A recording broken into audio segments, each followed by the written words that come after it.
Good morning everyone, welcome back to my channel Aparna Roy blog. আমার কাছের এবং দূরের সকল বন্ধুরা কেমন আছো?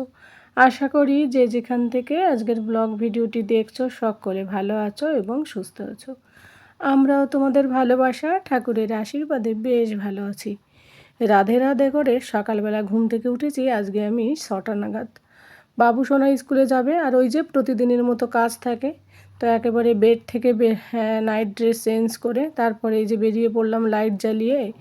আগে আমি দেখে নিলাম মোবাইলগুলো আছে কিনা ঠিকঠাক, সারা রাত অন থাকে তো তো ভাবি মোবাইলগুলো আবার খারাপ হয়ে কী অবস্থায় আছে ওটাই আর কি চেক করলাম একটুখানি। তারপর ঠাকুর ঘরে গিয়ে একটু নমস্কার করে লাইটটা ঠাকুর ঘরে অন করে দিয়ে তারপরে এই যে চলে এলাম একেবারে সোজা ফ্রেশ হতে। ব্রাশ করে নেব আর একটু ওই যে ফেস ওয়াশ দিয়ে মুখ দিয়ে নেব। প্রতিদিনের যে নিত্য কাজগুলো সেইগুলো তো করতেই হয়। আজ তো দেখে বুঝতেও পারছো আজ একটু একটু জলদি উঠেছি, গতকাল একটুখানি লেট করে ওঠা হয়েছিল, ওই জন্য আজকে একটু জলদি উঠেছি। আর কি হয় বলো তো, একটু জলদি না উঠলে বাবু সোনা খেয়ে যেতে পারে না, তোমাদের দাদাভাইও তাড়াহুড়ো করে খেতে পারে না। তো ওই জন্য ওদের জন্য একটু জলদি জলদি উঠতে হয়। আর সকাল সকালে উঠলে দেখবে শরীর ভালো থাকে, সব কিছুই ভালো থাকে না, শরীর মন সবই ভালো থাকে। ওই কারণে চেষ্টা করি সকালে সকালে একটু ঘুম থেকে ওঠার। যাই হোক, এখন এই যে ব্রাশ করে নেব, নিয়ে আবার একটুখানি মাথাটা চিরুনি দিয়ে তারপরে প্রতিদিনের যে কাজগুলো সেইগুলো করে তারপর ওদের জন্য টিফিন বানাবো। তো আজকেও সেই বাবুকে রুটি বানিয়ে দিলাম, ওই রুটি খাই বেশি। আর বা অফিসে মানে তোমাদের দাদাভাই যাওয়ার আগে মানে বাবুকে ছাড়তে দেয় যখন, তখনই ও দুটো রুটি খেয়ে নেয়। তো যাই হোক, ওর জন্য দুটো ওর জন্য দুটো, 4টে রুটি বানাবো আজকে। তো আমার ফ্রেশ হওয়া কমপ্লিট। এবার এখান থেকে ফেরার সময় আর কি ফ্রেশ হতে এসেই গিজারটা অন করে দিই তোমাদের দাদাভাই, তাহলে চান করতে ওর একটু সুবিধা হয়, নইলে ওর জন্য অন করে আবার ওরও একটু লেট হয়ে যায়। আমি যদি একটু জলদি উঠি তাহলে ও বেশি সময় একটুখানি ঘুমাতে পারে। তো যাই হোক, এখন এই যে মাথায় চিরুনি, আজকের মাথায় চিরুনি দিতে গিয়ে না মানে কি বলো তো কোনো অসুবিধা হয়নি, চুলটা আজকে জট হয়নি কেন জানি না, হয়তো শ্যাম্পু করেছে এর আগের দিন এই কারণে নাকি জানি না। তো আজকে বেশ মানে চুলটা ছাড়াতে আমার কোনো ব্যথাও লাগেনি আর কোনো অসুবিধা হয়নি। তো চুলটা অ্যাকচুয়ালি আমার স্টেপ কাট, তো এই সারাক্ষণ উঁচু করে বা বেঁধে রাখতে রাখতে না কার্লি হয়ে যায় নিচের দিকটা, তো অনেকটা বড় হয়ে গেছে। আবার ভেবেছি চুলটা কাটবো, দেখি কবে কাটবো। এবার ভেবেছি কাটতে যাব, কিন্তু বাবু সোনাকে রেখে না আর কোথাও যেতে ইচ্ছা করে না, যেহেতু ওর এক্সাম সামনে, আর পাই না, টাইমও পাচ্ছি না যেতে। তো যাই হোক, তোমাদের সঙ্গে কথা বলতে বলতে আমার ফ্রেশ হওয়া প্রায় কমপ্লিট হয়েছে। এবার একটু সানস্ক্রিন মেখে তারপরে যাব রান্নাবান্না করতে, আর নিজের জন্য কিছু একটা রান্না করব। এদিকে জানো তো কাজের মাসি এত পরিমাণে খুঁজে বেড়াচ্ছি, কাজের মাসি সেইভাবে পাওয়া যাচ্ছে না, যেগুলো পাওয়া যাচ্ছে তো আমার পছন্দ হচ্ছে না। তো এই সব নিয়ে আর কি ভালো লাগে না। আর যদি একটু ঘর ঝাড়ু মোছার আর থালা বাসন মাজার কেউ মানুষ পাওয়া যেত তাহলে মানে আমার কাজগুলো এতটা ভালো হতো, এত জলদি হতো। এই ইউটিউবের কাজ, ছেলের পড়া, সংসারের কাজ, একটা সংসারের কাজও কম না, একা হাতে এই শীতের দিনে করতে আরও ভীষণ কষ্ট হয়, বিশেষ করে শীতের সময় আমার বেশি অসুবিধা হয়। তো ওই জন্য চেষ্টা করি, তবুও পাচ্ছি না, খুঁজে দেখি। আর একজনের সঙ্গে আজকে ভেবেছি কথা বলবো। আর এদিকে কী কী টিফিন করলাম বানালাম সেগুলো শেয়ার করা হলো না। সকালবেলা কি বলো তো, ওদের টিফিন বানাতে ওই যে উনুনে যাওয়া হয় না, তো সেই টাইমটা আমি এক হাতে রুটি খেতে দিই, টিফিন করি, টিফিন প্যাক করি, এটা ওটা দিয়ে না অনেকটা বিজি থাকি। ওই জন্য ওই সময় তোমাদের সঙ্গে কোনো ভিডিও সেইভাবে আর আমি মানে শ্যুট করতে পারি না। তারপর এই যে বাবু সোনা তোমাদের দাদা ভাই এই যে ওরা বেরোচ্ছে, তো ব্যাগটা নিয়ে আমি ওদের পিছে পিছে এসছি আর কি। তো ভাগ্য ভালো আমি ওদের সঙ্গে সঙ্গে এসেছি। তো তো বাবু তো আগেই ওই যে চলে গেল, সামনে থেকে দাঁড়িয়ে রয়েছে। এবার তোমাদের দাদাভাই যাচ্ছে, আমি ঘরে উঠে মানে ওদেরকে ছেড়ে এসে ঘরে দরজা বন্ধ করে পিছন ঘুরে দেখি সোফার উপর এক সাইডে তোমাদের দাদাভাই স্কুটিটা রেখে, স্কুটির চাবিটা রেখে গেছে। তো তারপর পরে আমি মানে ওদেরকে ডাক শুরু করে দিয়েছি, কিন্তু ডেকেছি কিন্তু ওরা কেউ শুনতে পায়নি, নিচে অলরেডি ওরা হয়তো নেমে গিয়েছিল। তারপর এই যে চাবিটা নিয়ে আমি এবার ফিরে এলাম, আর না ডেকে, কারণ আমি জানি ও নিজেরাই ফিরে আসবে। তো জানলার কাছে, ছাদের এই সিঁড়ির কাছে যে জানলাটা, সেখান দিয়ে আওয়াজ দিলাম, তোমাদের দাদাভাই চলে এলো। তো ও যে কোন দিকে রয়েছে আমি আর খেয়াল করিনি, তারপরে দেখি না এই যে এই দিকেই রয়েছে, আমি উল্টো দিকে থেকে ওদের খুঁজে বেড়াচ্ছি আর কি। তো তোমাদের দাদাভাই এই দেখো চাবি দেখো, এখনও চাবিটা দিলাম, উপরের থেকে ছুঁড়ে মেরেছি, তারপরে এই যে চাবিটা খুলে তারপরে এই যে স্কুটিটা ঘোরাচ্ছে। আর এই যে দুষ্টুটা আমার নিচে দাঁড়িয়েও দেখো দুষ্টুমি করছে, রুমাল ভাঁজ করে এইখানটা এটা ওটা করছে, করে বসে রয়েছে। আজ না বাবুর কম্পিউটারের এক্সাম, আর এর পরের দিন মনে হয় নৈতিক শিক্ষা। তো আজ থেকে এক্সাম চালু, আজকে একটা আর আগামীকাল একটা, তারপর থেকে আবার 16 তারিখে দেবে আর কি। কিন্তু এক্সামের আগে পড়ার চাপটা একটু বেশি থাকে, যেহেতু 80 মার্কের ফাইনাল পরীক্ষা, তো একটু চাপ আসে। আর বাচ্চারা দেখবে মা বাবা কেউ পাশে না থাকলে পড়তে চায় না, ওদের পিছিয়ে পিছিয়ে এত কথা বলতে হয় না, পুরো মাথা ব্যথা হয়ে যায়। তো যাই হোক, এবার দুগ্গা দুগ্গা করে এক্সামটা ভালোভাবে দিক। আর এই যে যতবার আমি বলি এটা হাত দিয়ে করবে না, ও হাত দিয়ে ওটা নামিয়ে দেবে। তো ওই যে বাবু সোনা দুগ্গা দুগ্গা করে ওর পাপা ওখান থেকে বাবু সোনাকে স্কুলে রেখে ও অফিসে চলে যাবে। তো এবার আমি ঘরে গিয়ে আমার নিজের কাজকর্মগুলো করব। তো তার আগে ভেবেছি একটু বাজারে যাব, বাজারে গিয়ে একটু সবজি আনতে হবে। কারণ সবজি বলতে লঙ্কা নেই বাড়িতে, একজন আসবে এর পরের দিন, তোমাদের সঙ্গে শেয়ার করব কে আসবে সেটাও অবশ্যই শেয়ার করব। তো মনে ভীষণ আনন্দ। তো যাই হোক, এই যে তারপর একটু পরে আমি বাজারে গেলাম, বা 9টার পরে আর কি। বাজারে গিয়ে দেখি এই যে একটু কাঁচা টমেটো আনতে গিয়েছিলাম, একদম পুরো কাঁচা টমেটো, কিন্তু পুরো কাঁচা টমেটো পেলাম না। কিন্তু ভীষণ গ্রিন কালারের যে টমেটোগুলো না, ওইগুলো খেতে আমার ভীষণ ভালো লাগে, একটু টক থাকে বেশি, টক খেতে খুব ভালোবাসি, তো ওই কারণে। আর এই যে আধা পাকা, এগুলো অতটা টক থাকে না। তবু যা পেয়েছি তাই নিয়ে এসেছি। এই যে টমেটোর কি ওজন আজকে জানো তো, টমেটো ভীষণ কম দাম দিয়েছে। এর আগে এনেছি 60 টাকা করে কিলো, আজকে 20 টাকা করে কিলো নিয়েছে। আমি তো ভীষণ খুশি।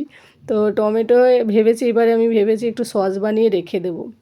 যাই হোক, টমেটো রান্না করব আজকে শুকনো শুকনো করে, ড্রাই করে একেবারে, কোনো মাছ ওই সব কোনো কিছু ছাড়াই। রেসিপি ভিডিওতে অবশ্যই শেয়ার করব টমেটো রেসিপিটা। আর রান্না করব মাছের ঝোল, ওই আলু দিয়ে সিম দিয়ে। তো কী কী রান্না করব সকালবেলা না, এইগুলো আগে থেকে বের করে সিদ্ধান্ত করে নিলে না কি কি করব, তাহলে কিন্তু দেখব কাজগুলো জলদি হয়ে যায়। না ভেবে কাজ করলে না সেই কাজগুলো পড়ে থাকে, আর মানে কোনটা থেকে কোনটা করব সেটার খেয়াল থাকে না। তো আর এই যে অনেক লঙ্কা নিয়ে এসেছি, কেন কি লঙ্কা খাওয়ার একজন আসছে আমাদের বাড়িতে, এত লঙ্কা, এই লঙ্কাগুলো আমাদের মনে হয় 1 সপ্তাহ 2 সপ্তাহ লাগে, তারও বেশি লাগে। কিন্তু যে আসছে সে প্রচুর লঙ্কা খায়, ওই জন্য নিয়ে এলাম। আর এই যে চালটাও মেপে রেখে দিয়েছি। আর এই যে আলুটা সবজিটা মানে যেটা যেটা করব রান্না করব সেইগুলো সব কিছু ফ্রিজ থেকে বের করে রেখে দিয়েছি। এই যে মাছ বরফ থেকে বের করেছি। আর ইদানিংকাল দেখবে মাছ একটু আগে না বের করলে না বরফ কিছুতেই ছাড়তে চায় না। তো সকালবেলা মানে ওরা যাওয়ার সাথে সাথে কিংবা ওরা থাকতে থাকতে দুপুরে রান্নার জিনিসগুলো আমি একদম রেডি করে রাখার চেষ্টা করি, তাহলে আমার একটু জলদি হয়। তারপরে ওরা যাওয়ার পরে বাইরের কাজগুলো করি।